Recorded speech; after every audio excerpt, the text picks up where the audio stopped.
message that it's being recorded.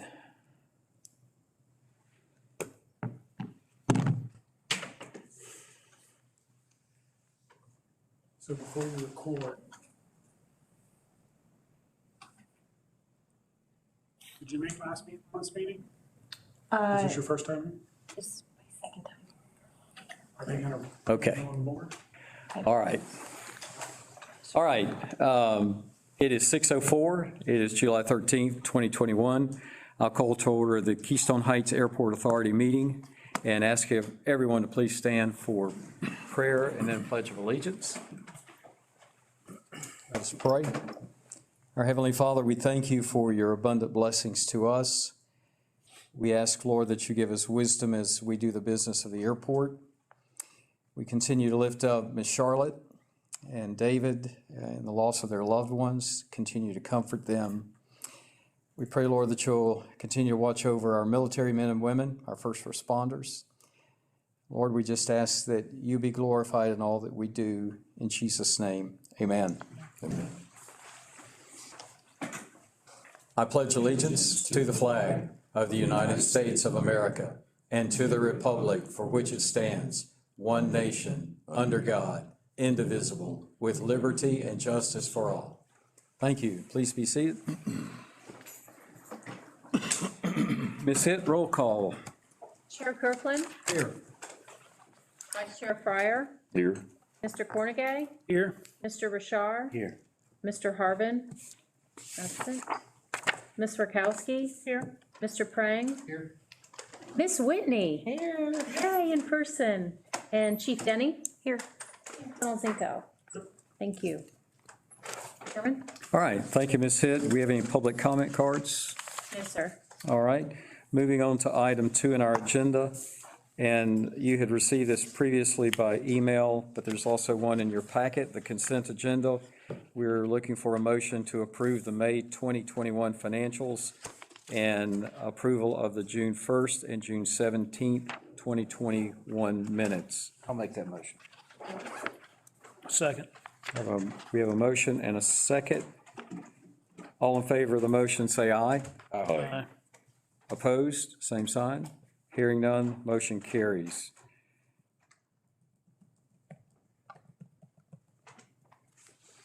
Item 3, reports. Mr. Prang, our engineer, is up first. Good evening, members of the board and any public. Quick update on the apron reconstruction and the hangar slab work. The apron reconstruction is complete. The striping was done, I think, week before last. A little bit of striping, remedial work that has to be done. A couple areas were thin. When they come back to stripe on the FBO apron, they'll fix that problem. All 3 of the hangar slabs are replaced and done. All the concrete is cured. There's one little cleanup item. They had to re-drill one of the holes for the drop pin, hurricane drop pins. So I think that'll probably happen next week.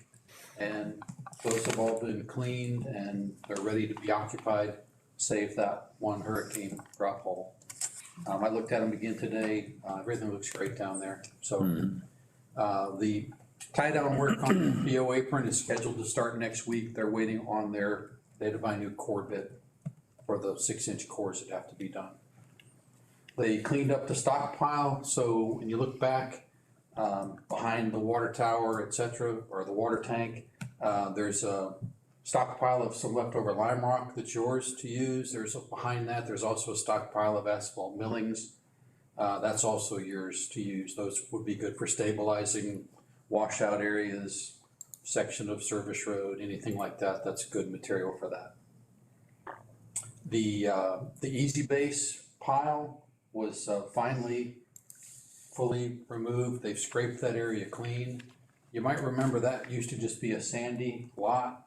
To facilitate their handling of the easy base, Herb laid down some lime rock in that area, and it's good and stable. It has like a little driveway entrance. It kind of looks like a small parking lot. He used it to stockpile on. He's willing to leave that and to give you a stable area for overflow parking. I looked at it, it's nice and clean. I would say just leave it and make use of it. But if the board wants it gone, he said he would remove it as well. So I would pose that as a question, probably just for consensus on if you think it's okay to leave it or to have it removed. It looks good. I looked at the site the other day when they were just finishing up, and he did a good job on it. As far as I'm concerned, I think we should leave it. What's the consensus of the? I agree. Yeah, It's new infrastructure, right? Yeah. It's not gonna take much to maintain, I presume. It could get weedy, but we need to deal with that. It could get weedy, but you could mow it just like you mowed the sand lot that's there. It's not a big area, Right. but it might prove useful at some point. Rockland may be able to use it if they have training or if they bring in any more buildings. It's right across the street, sort of behind their newest building. All right, so I'll tell them to leave it there. Okay, sounds good. In terms of scheduling the work on the apron, there's been a lot of layout done on the apron. There's one thing that Maria brought to my attention today that I'm gonna double check, but we're moving ahead with that work next week. So, Maria, was that the only items I was gonna update on? Is there a drainage update? No, is that separate? Drainage. Yeah, I don't know if we want to, Well, I'm down That's here not further in I'm the sorry. agenda, I'm but sorry. we can talk about it now if you want. I will pass. I Let's think wait. I'm done. Let's just Okay. wait on. Anybody have any questions? I do that was have, way too short. You're welcome. I do have one question. So when they do surveys, any of the contractors, this isn't just earthworks, but is it customary when they're done with their job, is that part of their cleanup to remove any stakes? Or do we sometimes request that those stakes remain? The reason I say this is on the east end of Taxiway Alpha here, I think it might have even been left from the, That's left from the Taxiway rehab. taxiway project. those things are kind of confusing when they leave stakes up there. Don't know what they're indicative of. I think they were during construction, but is that something that's part of their cleanup, general cleanup when a contractor finishes to remove all stakes? They should have removed them. They usually get forgotten. Okay. So eventually somebody will mow over it or it'll fall over. Well, and that's the problem. So would you say the only two relative stakes out here right now, these are current right here? If there's any down there other than what the airport authority or our employees have put, then we can remove them then, right? Okay, Anything that's associated with the taxiway or the apron reconstruction, okay, all that control. There's still a pin at grade that you Okay. can't see, but you're talking about the elevated. yeah, the wooden stakes and what's the wooden happening, stake they're that you rotting, hung up and from. I'm Yeah. concerned about them getting on the taxiways and causing problems. I mean, they rot off, so, okay, Yeah, those could be removed. okay, thank you. Anybody else? All right, thanks. Thank you, Mr. Prang. Ms. Whitney, it is so good to have you back with us in person. Good to be here, finally. What's the good news from DOT? Well, we did start our new fiscal year July 1, so we're in fiscal year 2022. It's hard to believe. So Keystone has, I think, 3 projects coming up. We have an equipment purchase that we can write the agreement in the next probably 2 or 3 months. I'm working with Maria on this. And also, we have the construction portion of the taxi lane projects. I guess FAA is funding the design 100%, so we have our construction money that we'll probably write that agreement later on in the fiscal year. And also, we have the lighting project for runway 1129 that's coming up. So as soon as we can get some things worked out, we'll get those agreements written. So that's pretty much what we have going with you guys this year. When you're talking about the taxi lane, is that just the engineering? Is that for this new taxi lane that'll? No, we're waiting for a FAA grant to design rehab of all the taxi lanes in the hangar A, B, and C. Oh, okay, Yeah, I okay. didn't have that written down, so I Okay. didn't explain that well. Keyword being taxi lanes, not Yes. taxi ways. Yes, Okay, okay, thank you. I had to correct my No, no, you said the right thing. I just was thinking taxi. Well, there was a conversation with the FAA with terminology as well, so Okay. it's, Okay, Common mistake. Well, see, we did have like a taxiway in our description, but I had taken that out, so, but I didn't know which hangar areas it was. I need to remember that. okay. So, yeah, so we've got a few things going on with you guys, so we'll get those started as soon as we can. I think that's all I got. we greatly appreciate it, always. We appreciate FDOT's assistance with a lot of our projects and funding, so makes it possible to build what we build out here along with the FAA. So thank you, Ms. Donna. Okay, moving on to my items. New FBO grand opening date. What we would like to do is look at your calendar, and what we're looking at is the month of October. We didn't push it back to November because we have the crawling for the Fallen event and the big Nitro event the 1st of December. So we thought maybe it'll cool off a little bit, October, and work out a little better. Let me tell you some dates that are not available. We want to invite the county commissioners from both Clay and Bradford County. We also want to invite DOT folks to come in as well. So for Bradford County, their commission meeting will be on Monday the 4th, and again on Thursday the 21st. They meet the first Monday and third Thursday. The Monday meeting is a early 9 a.m. meeting. And then Clay County meets the 2nd and 4th Tuesday of each month. So that would be October 12 and October 26. So those are dates that we don't want to try to plan anything. So based on that, if you have your calendar, Ms. Donna, I don't know, with trying to get some, Kyle, you and anybody, maybe District 2. District 2 Secretary? Secretary to come in, if that would be possible, and I don't know what their schedules look I'll like. have to check with his administrative assistant, so I'm not sure about that. I mean, we probably don't have, a lot of stuff way out, but his calendar stays. I'm trying to think when they're, I know is it either Monday or Tuesdays they have staff meetings, but it's like once a month, I think. We were looking at something kind of late afternoon. Yeah, late afternoon, and it looks like it's going to have to be midweek because Mondays are tough and Fridays are tough. So we've already got Tuesday conflicts and some Thursday conflicts. So maybe we want to narrow it down to a Wednesday, 4 p.m., late afternoon, 3 p.m. So do we want to select a couple of dates just to have out there, and then as we contact other invitees, figure out what would accommodate their schedule better? We want to shoot for 13th and 20th, 27th. What's your pleasure? What's your thoughts? Are you opposed to the first week?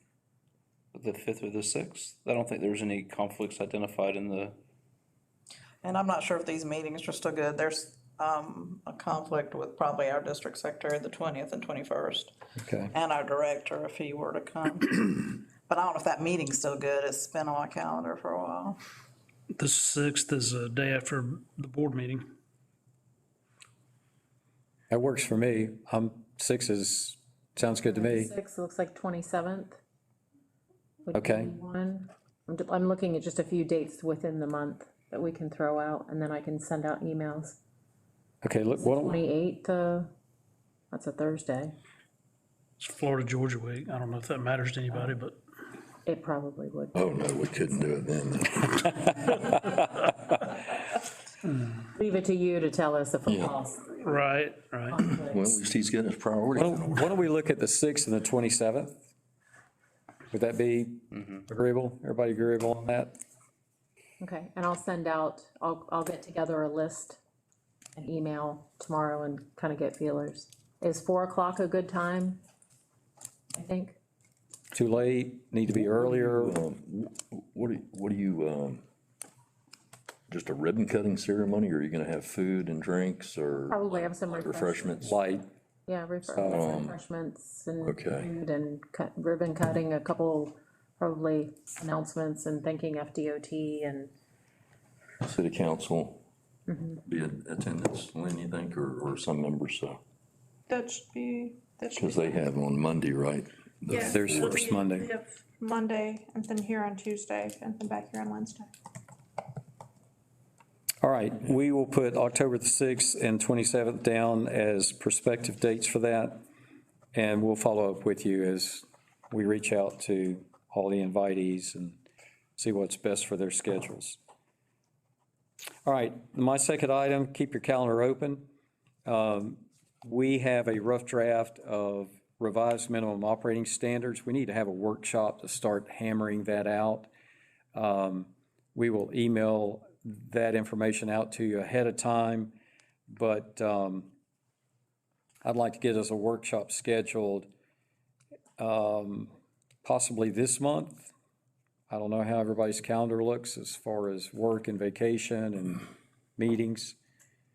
Now, when we have a workshop, are we required to have a quorum? I don't No. think we are for a workshop, correct? No, we're not required to have a quorum, and during that workshop, we don't have motions and There's no pass stuff decisions because it's made. brought to the, Right. board meeting. So are you talking about like 4 o'clock in the afternoon or 5 or? Whatever's convenient for the board members. I know I mean, Chad I'm works flexible. and some other, I'm booked the rest of this month. are you? Yes, sir. Okay. We could still send you the, Certainly. the drafts. Yes, of course. Probably going to be contingent upon his schedule. I'm pretty flexible, so. Mid-afternoon is best for me. Three-ish. Yeah. I'd rather do it earlier too. Yeah, that's fine with me. What date do you want to look at? I'll yield to Cornegay. Look at next week sometime, Next week. the 20th or 21st, 22nd. Either of those days are good for me. Yeah, any day next week's good. The 21st, is there a meeting here for Nitro? At 2 PM, yep. Yes, and then follow up with that. There's There's another another one on Thursday. for a So different, there's yep. Wednesday and Thursday next week there's afternoon meetings for Nitro. So maybe 20. Actually, it's Tuesday, Wednesday, I think, Lynn. Wednesday, Thursday. It is Wednesday, Thursday. So maybe Okay, the so 20th. y'all already have meetings with Nitro Yeah, for the and I- 20th and 21st, 22nd? Well, let's shoot for the 20th then, if that's good. Everybody good for the 20th and starting at 3? As long as I don't have to be here. No, Okay. no, you're good. Hold on. Friday, the 20th at 3. Hold on. Friday the 20th. I'm sorry, wrong month, July. Hold for Keystone introductory meeting. Is that something for me, or is that, No. no? Okay. All right. 20th July, 3 PM here in the conference room. And we will get rough drafts out to you ahead of time. All right, that's all I had. I'm going to skip down to Vice Chair, Mr. Fryer, ramp drainage and pooling. Yes, Morgan, if you can pull that picture up, please, of the, so we got Tuesday, July 20th at 3 PM. Are you gonna send out a calendar invite for that, Maria? Okay, good. Mr. Prang. Yes, sir. So we had the memorial service here for Mr. Wynn, and we had a deluge. And what you're seeing is not the retention pond, it's the pre-retention pond right there. That low spot by the pump house, I don't know if they were supposed to grade that so that the slope would fall into there, but we found that even with this sand we've got here, can you see the amount of water? And Morgan, if you can shoot the other, the pictures are very similar, I think, but Is that where we were considering an additional tie down? Yes. we were kind of like a grass, but yeah, for floodplains. True. But anyway, without coming in there and doing a bunch of work to fill it, because then we could start causing flooding in other places, is there some way to put in a spillway or a drain that would go directly from there into the retention pond? Morgan, can you go back to the other one? So what was happening in here, we didn't actually regrade any of this. Okay. FBO project. Okay, We did over to the left outside the picture, because we created a swale that goes around past the gate and into the pond. What was happening during construction was rain, when you get big deluges here, this storm inlet that's right there gets inundated, it gets overwhelmed. Water backs up along the curb and bypasses around and goes into this grass area. Well, there's a sort of a natural swale right down the middle of this grass area, and it was causing erosion on the bank as it rolled over into the pond. So they put a small berm here, and so the berm is retaining this water here. If it gets high enough, it overtops that berm into the pond before it overtops here. But when we had a defined swale there, it did nothing but just wash out continually. Okay, So we could construct a concrete swale there, or a flume spillway similar to the one that's there. But short of stabilizing it with something, I think if we cut an opening in this again, the same thing would start happening. The same thing would start no happening. reason to start throwing things now.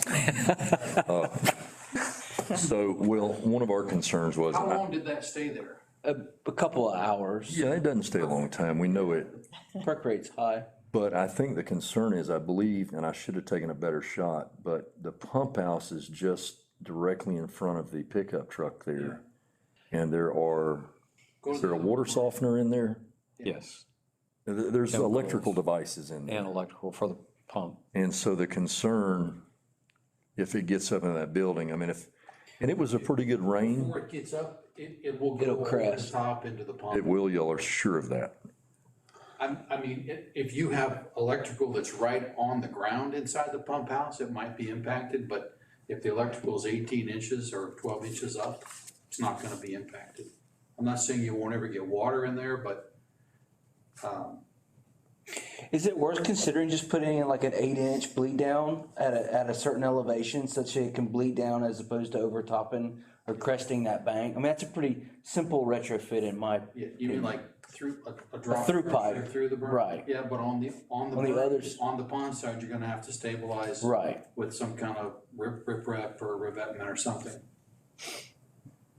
If you think it's okay, but that was just from a Florida thunderstorm, I just don't know what it would do in a I tropical would guess through storm. the summer, well, it would do that, and it would overtop into the pond Okay, and probably stay kind of like that. And I would guess that probably dries out in half a day at the most. yeah, the sand will wick it down. My concern is the immediate, like I say, it flooding and getting up in the building. And that building, I think's got, is that vinyl siding, but it's still gotta have a wood frame on it or something. So we're gonna get wood rot, but it So probably did- won't happen that often, but it just doesn't look right. Did it do it last week with Elsa?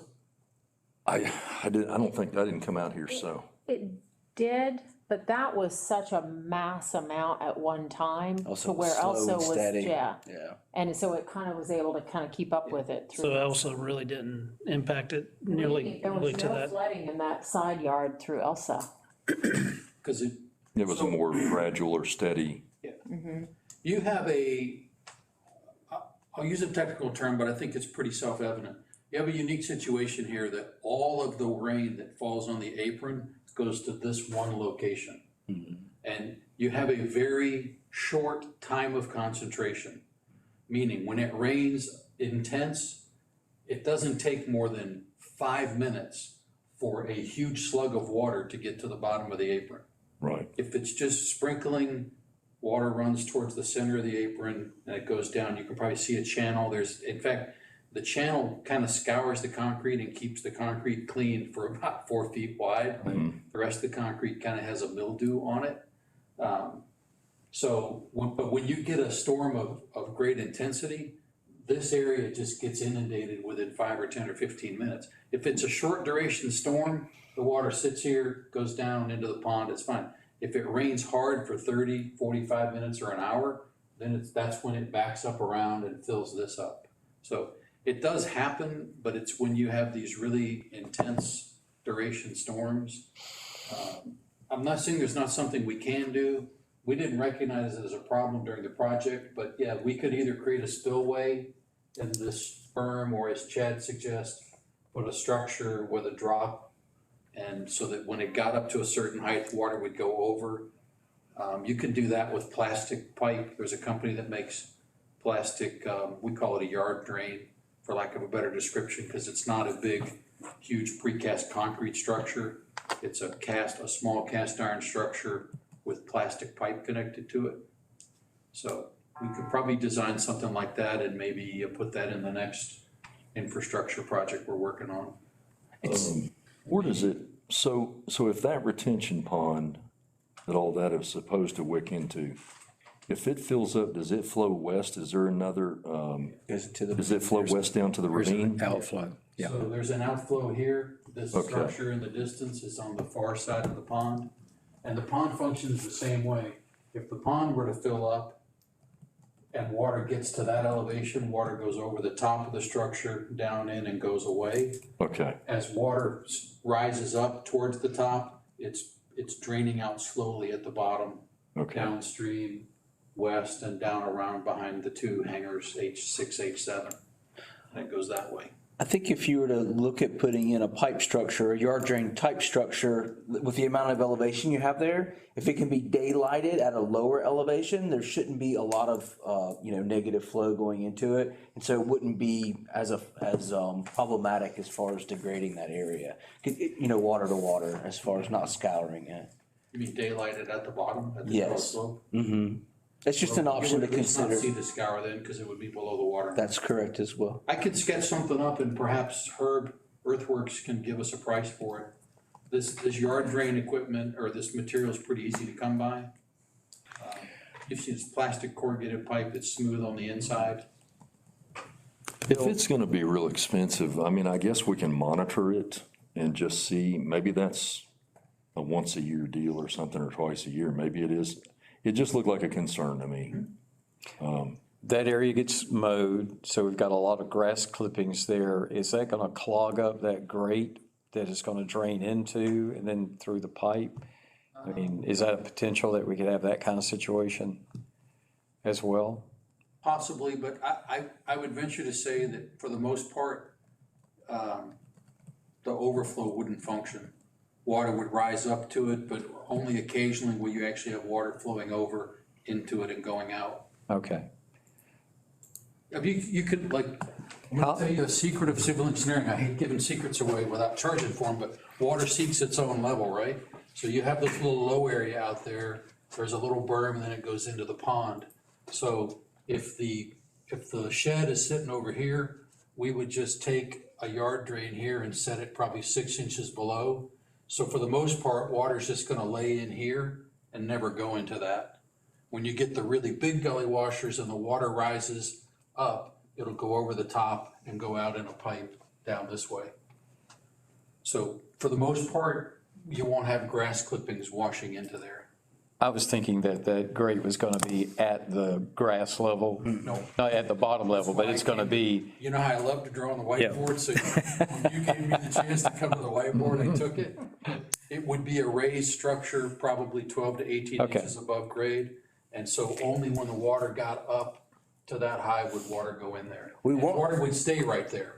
Like the water would stay right there at that level until it perked into the sand. We want the volume there, it's just that we need to relieve it when it gets to a certain level to ensure that we don't damage or cause flooding on our existing infrastructure. It's almost like you have on a bathroom vanity Yeah. or whatever, it's got that little hole there.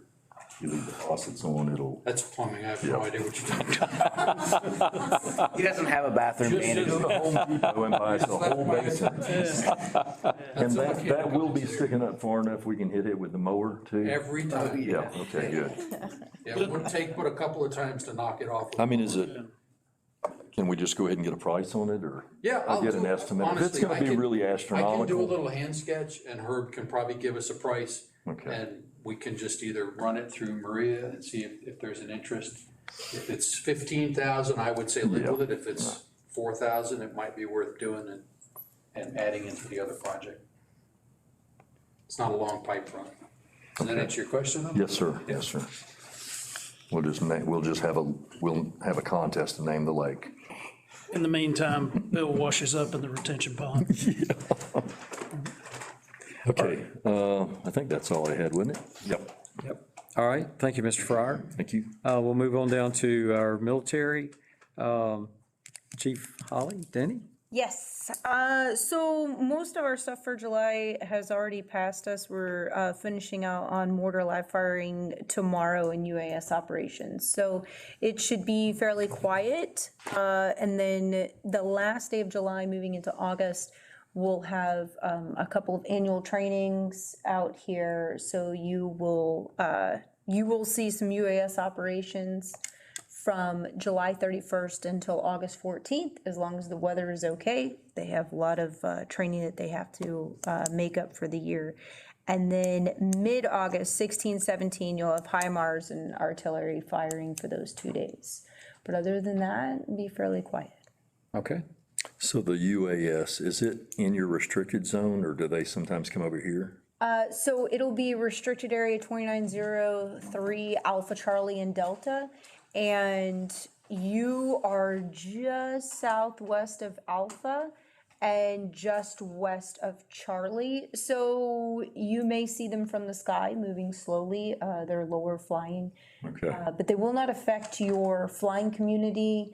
It's more just for your situational awareness right, because they look like drones. okay, And that's usually alarming to people. They are completely authorized to be there by the FAA. We will have the airspace active and under our control. okay. So they are not allowed to take pictures of the civilian community. So if anybody calls, you know that they're there and they're supposed to be there. So, Okay, sounds good. Good, thank you. no problem. All right, thank you very much. All right, Ms. Hitt. All right, so you should have in front of you the budget amendments for the current fiscal year that we're in. This was presented to the board at a June 13th meeting, I believe? 17. 17th, I'm sorry. And there was, everything I think was agreed upon, and we did decide to put in additional funding, $15,000 for the retreat hut improvements under building repairs. That was the only difference that was made from the workshop. Everything else remained the same So we did put that in this fiscal year, or are we gonna put it in October? in this fiscal year. Okay, okay, I'm sure. Yep. That was the only change that was made from the workshop on this copy. So if there's, unless there's any other questions, I would motion approval. I'll make a motion to approve the amended budget as presented. I'll second. All right. We have a motion and a second. All in favor of the motion, say aye. Aye. Opposed, same sign. Hearing none, motion carries. All right, thank you. I'll kind of combine Mike and I's report for facility updates and what's been going on in my world. Let's see, we did get the fuel truck ordered about 2 weeks ago. I'm expecting it to arrive by next week, which will be perfect timing because now Rockland has signed another contract. They'll be doing additional flying, so they'll be flying 2 more times each week, which is really going to increase their fuel usage. So that truck will be coming in at a perfect time. Are we going to have to amend our budget again?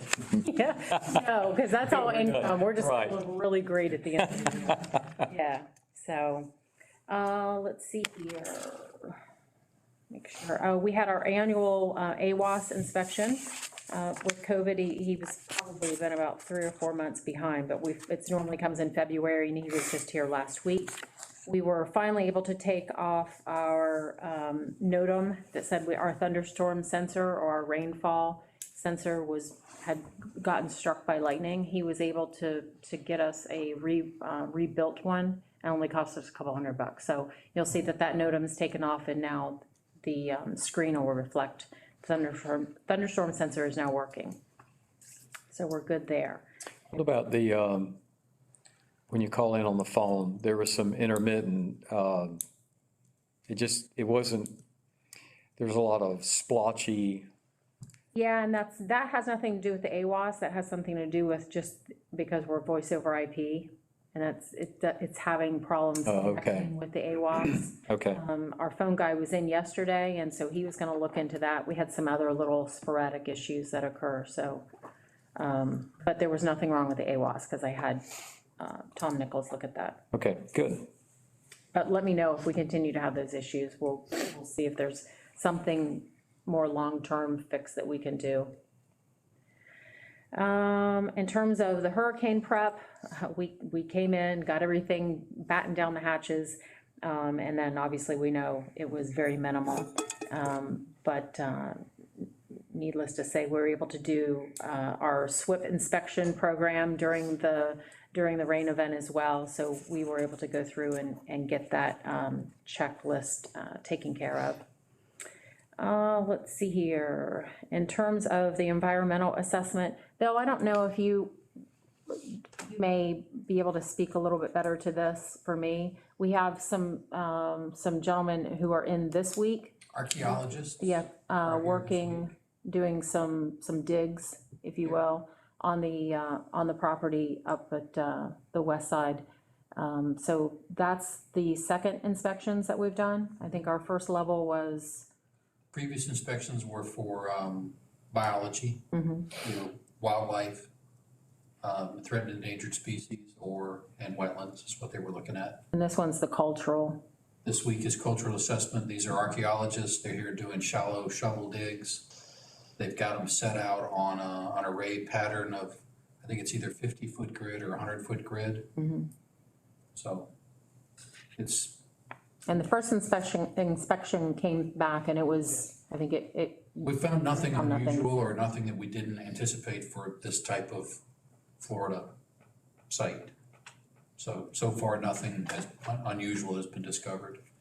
Just out of curiosity, I know, I watch the local Jacksonville news, like sometimes in St. Augustine, when they find pottery or, remnants of another civilization or time, what would occur if you found something like that? Would it stop, or would there have to be a larger radius dug, or what are the influences there that? Yeah, so I'll start answering that and then Chad can fill in, because I think this is kind of more his, but I think it depends on what they find. If they find something and it's deemed of no significance, that's done. You log it, and you move on. If there's something found that's significant, you probably go back. They would probably do it in the field at the time. They would dig additional shovel digs around that site to try to see if it was larger or if it continued.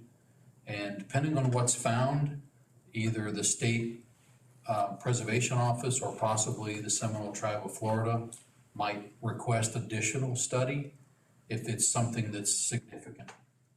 Okay, No, that's accurate, very accurate. Okay. I was just curious how that works, so. And typically we would do some additional due diligence on site if we find it. You can imagine the shovel digs. I don't know if anybody dreamed of being an archaeologist. It's not quite as elaborate as Indiana Jones, but they're out there with shovels and sifting trays. So they shovel the dirt up, they sift it, they put it back in the hole. If they find nothing but roots and limestone fragments, that's Florida.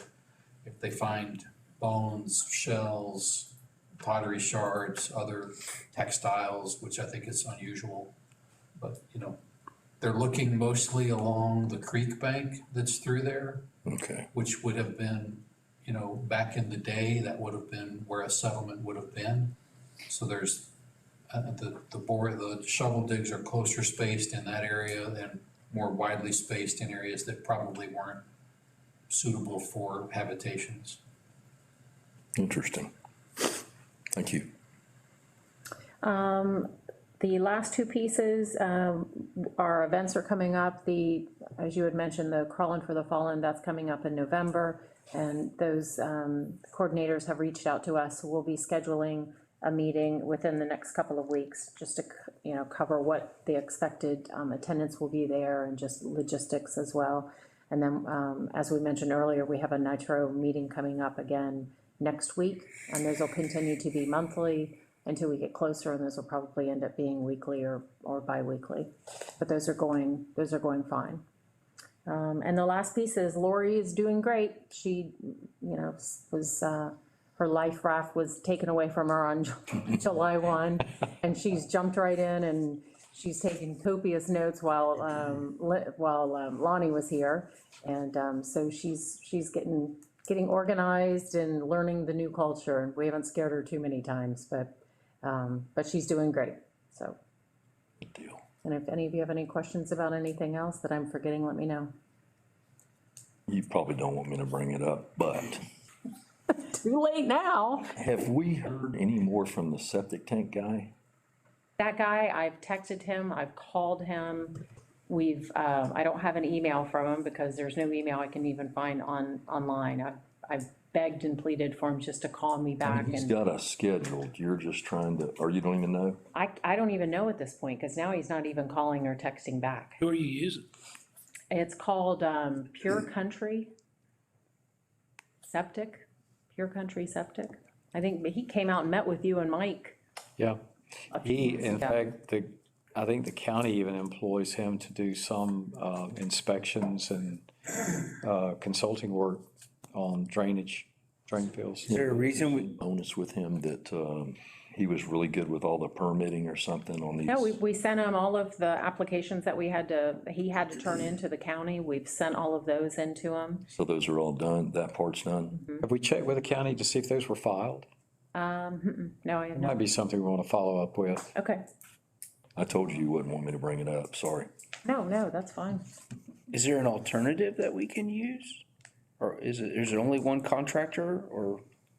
He was by far the best price, I think. And we He's were- more than qualified, I think He's highly qualified even from other, he's probably just very busy maybe. Remind me of the project. What are we doing? for Rockland. Rockland. For a new installation? Yeah, the existing septic tank is needing to be replaced and drain field. So we had talked to him about putting a new system in. He was actually going to use the old septic tank as a part for a piece of equipment that would grind up and then goes into another septic tank and then new drain field. So, You know, Sam Nadler does that. I think the thing is that we're going through a larger, because we get a lot more employees over there. And what you're talking about, I think, is the macerator.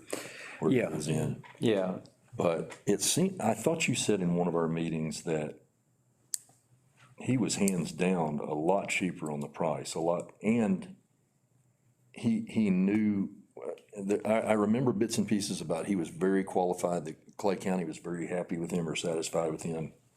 It was just all plus, so. Did you get a quote from Keystone? Honestly, I was not involved with that early on, because that was more of a Mike thing. I'm just throwing it out there. It might be an option. Keystone Plumbing. Do you know who from the county recommended him? I don't know that it was a recommendation from the county. I think we just maybe got other. letters. Okay. Yeah.